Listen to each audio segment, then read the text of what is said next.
Hello, my friends, and welcome on back to yet another episode of MCM Motor City Mania. I'm your host, David T. Pike, and as always, we're diving on in. So welcome back, all my Lions, friends, family members, whoever you might be. Hopefully you guys are having a great time, and hopefully you guys enjoy the content. Now, the content for this episode today is, again, we're not necessarily going to be talking about anything that has to do with the game itself that's happening on Sunday. But again, we're going to be talking about something that I haven't really had a chance to talk about, but I think it's something that does need to be talked about. And why is that the case? Well, here's why I'm talking about this. There was a comment that was left by one of my viewers, and it was a rather thought-provoking comment. And the person is obviously going to know who I'm talking about as soon as I mention this. The person mentioned in the comment about how, they thought that maybe there was something going on, with why the Lions were, whatever for week one, maybe being slow, rusty, whatever the case was. And what they specifically said was something that really caught my mind. It really caught my attention. I was like, you know what? The more I kept thinking on it, I was like, there might actually be something to this. So I kept diving a little bit deeper. I kept looking for, connections, similarities. I kept looking for things that had, something that correlated. And this is what I came up with. Because I'm going to tell you this right now. We go back to week one against the Rams. It's quite obvious the Lions offense was not at its peak performance. It was not operating on all cylinders, firing on all cylinders, whatever the case might be. It simply wasn't. And, some people want to call that rust. That's quite literally something that we can talk about because, again, the players had not played all preseason. They'd only been going in scrimmages against each other. So again, while scrimmages are good and they definitely get a chance to have more plays, like Dan Campbell said, 60, 70 plays, whatever the case is, it's not the same as necessarily playing against another opponent in game mode. That's a completely different animal. You can try and scrimmage and practice as much as you want, but that's only going to take you so far compared to when you actually play the game. So what I started looking at here was like, okay, here, let's go back, shall we, to when Ben Johnson and Jared Goff first got together, when this offense first got started up, which was obviously in 2022. And I said to myself, I was like, you know what? Let's take a look how the Lions offense did in every single first game of those 3 years, which is obviously, this year we just had and we're going through, and then obviously 2023 and 2022. And I said, you know what, let's take a look at how that first game went for all that. Obviously, we know how the starting for this year went. It wasn't exactly the greatest, but it wasn't bad either. We had a couple of explosives. We were able to move the ball. And when we needed to, we were able to find a way to win. Okay, that's pretty much what happened. I'm not beating around the bush. I'm not exaggerating anything. That's what happened. But what happened in 2022? You go back to 2022, our game opener was at home when we played the Eagles and we lost 38-35. I went back to that game. That was the very first game that, one, Ben Johnson was calling plays as the offensive coordinator and as being his first game as the offensive coordinator, and it was the first time we had started using that offense. So that meant the Lions were using a new offensive scheme, and they were also using new offensive personnel because that offseason they had added more pieces. So there was obviously a lot of new moving parts and there was a new scheme to work with. So I went back and I checked that game.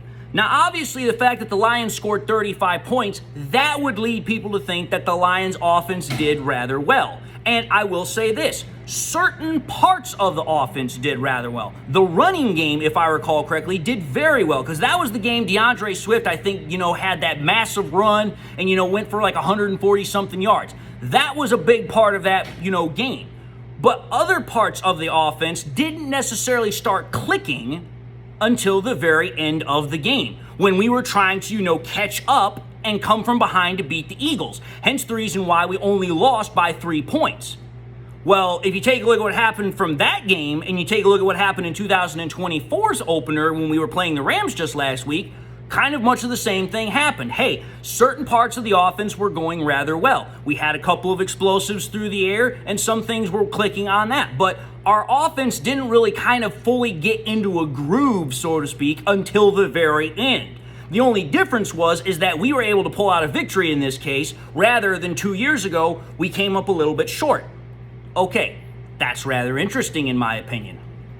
So then let's go to the 2023 season opener. Obviously, everyone remembers that because that was the season opening game. It was Thursday Night Football against the Kansas City Chiefs.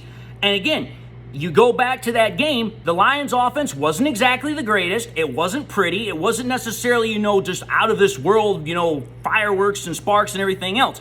It at times kind of looked like it was sputtering a little bit.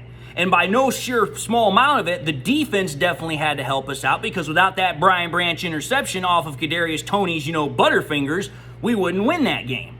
But the point of the matter is that a very similar concept happened. Hey, the offense didn't exactly click or fire on all cylinders in the very first game, but again, what's the difference? Much like how we were able to find a way to win against the Rams last week, we were able to find a way to win against the Chiefs week 1. So what I'm getting at here is that, okay, for every single first game of the year, since Ben Johnson has become the offensive coordinator, the first game of the year, the offense has never exactly come out and just thrown out fireworks. It's never been like, oh, we're going to go out and throw 400 yards, 4 touchdown passes, a 100-yard rusher and 200-yard receivers. That's never happened. There have been instances where certain players have had great games, such as in 2022, DeAndre Swift had a great game. In 2024, obviously, that was Jamison Williams' big game when, he had those great catches and ran for 120 yards. I can't remember who exactly on offense had a really great game in 2023, but the point of the matter is that every single situation, the same thing happened for our offense. It wasn't exactly up to snuff. It hadn't quite, gotten its feet under it, so to speak, or its legs underneath it. And I was like, okay, here. In 2022, we had a new scheme we were developing, and we were bringing in new players. So then what about 2023? We'd already been in the scheme for a year, so what exactly was different for our offense in 2023?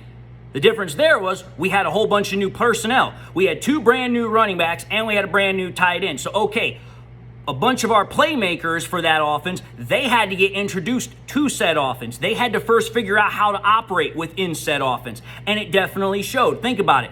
Jahmyr Gibbs didn't really start making an impact on our offense until week 5, week 6? And Sam Laporta, he had a couple of catches in the first couple of games, but the game that really kind of broke him onto the scene was the Atlanta game where he got his very first touchdown, and that, I think, was game 4 or 5. So again, that was something that also led into that conversation of, okay, this is why the offense didn't necessarily start very hot that year as far as the first game was concerned. So then I was like, okay then, but what about 2024 then? Obviously, we didn't really have a new concept because we'd already been 2 years in the same scheme, same concept, so that doesn't work. And we really didn't have any new personnel on offense. We didn't really draft anybody. And the only new player that we realistically picked up in free agency was Kevin Zeitler, the guard that we replaced Jonah Jackson, pardon me. So I was like, okay then, what exactly is causing it this time? Is it just rust? No, I don't think it is just rust. Rust probably has a good portion to do with it. But what the commenters said that really spawned this whole idea, sparked this whole video, is the fact that they said that maybe Ben Johnson and the offense are experimenting with things. And as soon as I heard that word experiment, it got my mind running because I was like, well, wait a minute here. That does make sense. And let me tell you why. Let's go back here and let's think about this. If you go back to the training camp periods, the OTAs and the mini camps, we heard multiple reports coming out of Lions camp that they were trying to do new stuff with the offense. They were trying to find ways to get the ball into their playmakers' hands. So for me, that right there was something that definitely resonated with me because I'm like, okay, they're trying to get more repetitions to their playmakers, particularly J-Mo and Jahmyr Gibbs. Well, if you're going to do that, you have to design new plays. You have to design new concepts. And that means you're going to have to experiment a little bit with what is going to work. Because obviously not every single play that you draw up is going to work. You have to find plays that work, that have, some sort of balance, whatever the case might be, or work within the scheme of your offense. That takes time. It takes, working it out in practice. Well, here's my point here. When you start experimenting with an offense like this, why are you trying to experiment? You're trying to find other ways to increase the offense's lethality. You're trying to find ways to increase its explosiveness. You're trying to find ways to make it more dynamic and make it more of a headache for opposing defenses. Because again, as I've said in the past, and other people have said it in the past, you have to constantly reinvent yourself when you're playing football. So every single year, you've got to do something that's a little bit different. You've got to tweak things, otherwise you fall behind. That's exactly what I'm talking about here. The Lions, Ben Johnson, Jared Goff, they tweaked certain things to try and add new elements to their offense to try and make it better. And Jared Goff said as much in a previous interview. He talked about how, because I think some interviewer asked him about, new things that they added to the offense or whatever. And Jared Goff kind of gave a coy answer, but he's like, yeah, we've added some new things. We've done a couple of tweaks here and there. Okay, so that confirms that they've done stuff. And obviously, the whole point is they're trying to get the ball to their playmakers. They want to get the ball into the hands of J-Mo. They want to get the ball into the hands of Jahmyr Gibbs. They want to use him more as a receiver. And obviously, they still want to get the ball into the hands of Laporta and St. Brown. So they're going to come up with new ways, or they're going to alter ways to get the ball to them. That takes time. That takes repetition. It takes practice. Okay, so now that we're on that path, let's think about this, folks. Everybody uses the euphemism, practice makes perfect. Okay, that's not exactly true. Perfect practice makes perfect. And since there's no such thing as a perfect practice or perfect anything, you're going to obviously have bumps in the road. You're obviously going to have hiccups. You're obviously going to have situations where it's not going to be necessarily a smooth ride. Hence why you have to run things through a game situation. Because you can practice something all damn day long. The problem is like I said, once you get into the game scenario, it's a completely different animal. Because there are new things you have to take in consideration that are not necessarily in a practice situation. Case in point, one of the things you have to worry about more in a game mode rather than a practice mode, which is more of a controlled environment, is injuries. Because when you get into a game, it's not controlled anymore. It's like, hey, we're letting two teams, full-grown men, go at each other, and you know what? If an injury happens, it happens. You can't really control it as much as when you're in a practice environment. Number two, you also have to consider that in a game, you've got players on the opposite side of you that are not on your team. So you don't have a situation where a coach might be saying, okay, we're going to run X concept against this play and see how this, thing shakes out. That's not what's going to happen in a game. The whole point is that the opposing team is going to try and stop you. And you don't necessarily what they're going to try and do. You might have a decent idea, but it's not the same as being in practice. Other things to consider: opposing coverage, opposing personnel. After a while, you kind of get used to your own guys in practice. But when you're playing against somebody in a game, you don't necessarily know their tendencies. So it's more on the fly. It's more reactionary. You also have other things, such as the percentage of success against certain coverages, because certain plays are not going to be as successful based upon the design of the play versus a coverage concept that you have. Hence the reason why Jared Goff at times will check out of plays or say kill and go to something else. Then obviously there's the difference between practice speed and game speed. There's a huge difference there. And obviously in a game, there's much more pressure to perform because there's more of a finality to that rather than in practice, okay, we're just going to reset the drill and do it again. There's no such thing as a do-over necessarily in a game. And then obviously other things to consider is the fact that during the game you're going to get fatigued. You don't necessarily get a chance to get a break unless you go to the sideline. And that's not necessarily the same thing as, after we've had 2 hours of practice, we're going to go into meetings and then we're going to come back out and do 2 more hours of practice. That's not the same thing. It's literally, okay, we got a full 60-minute game and we're busting our ass from start to finish. And then obviously in practice, you don't typically have refs, you don't typically have flags. But in games, you definitely do, which means certain things are either going to help or hinder your ability to make plays work.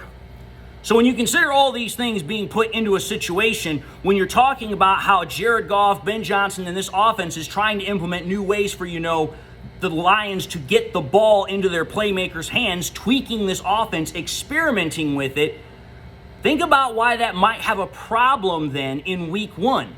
In week 1, you're obviously playing in a primetime slot. It's the first game of the year. You're going to be maybe a little bit nervous. You're going to obviously be in front of a national primetime, television audience. Plus, on top of that, you're going against a team that you have not played against in, a long time. So again, while you might have played them last year, it's different than that last time you played. So obviously, they're going to be doing new stuff too. So when you're trying to experiment with new stuff, there's, like I said, there's going to be bumps in the road. There's going to be hiccups. And in my opinion, when that happens, you're going to see more often than not certain plays fail, but some plays might work. Case in point, let's go back to JMO for a moment here. Jameson Williams got the ball, I think, thrown to him 8 different times, but he only caught the ball 5 times, and out of those 5 catches, it was only 4 of them that really gave him all the yards that he had. What if, now that Jameson Williams is now considered a functional part of this offense, they were trying to figure out ways to get the ball into his hands, but it only happened on half of the times that it really was supposed to happen? Now you're talking about a 50% success rate. That right there is something to consider if the same thing was trying to be done, to guys like Sam Laporta, Jahmyr Gibbs, Amon-Ra St. Brown. Because now if you've got that being in consideration, take a look at how, little Amon-Ra St. Brown got the ball thrown to him. Maybe it was because of coverage, maybe because of something else. Maybe also for Sam Laporta. He got a couple of catches, but maybe not as much as what the Lions were trying to do for him. I don't know.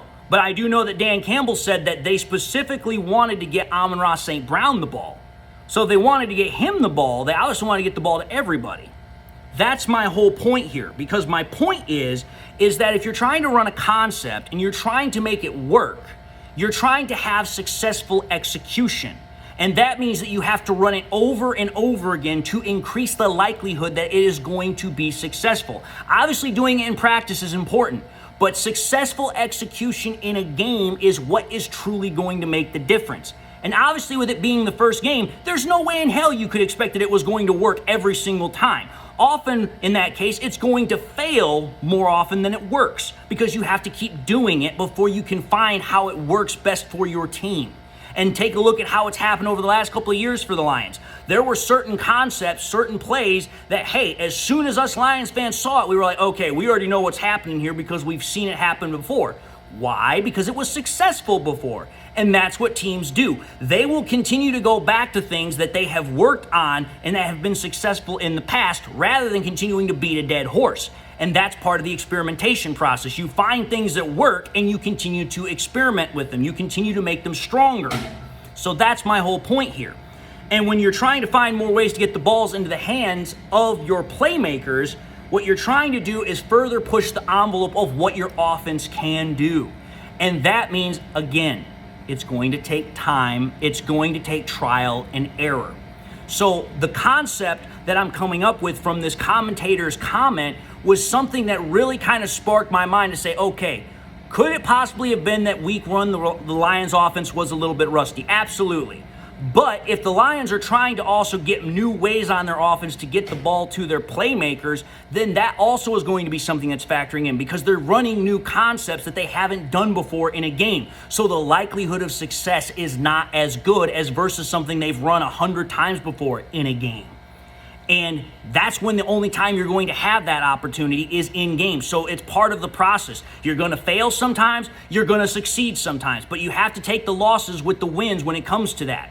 And I think that's part of what we also saw on Sunday night when we played the Rams.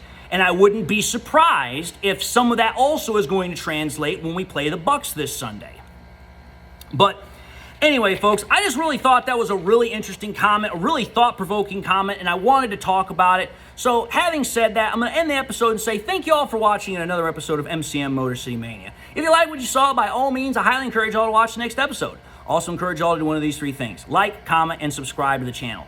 If by chance you subscribed in the past and you had not done so at the time, I want to also encourage y'all, please, make sure you hit that bell notification icon as well. Please, the more we can get people to turn that icon on, the better we can get people to come back to the channel as soon as I push something out, so that way you guys never miss any more content and you guys can continue to be regulars.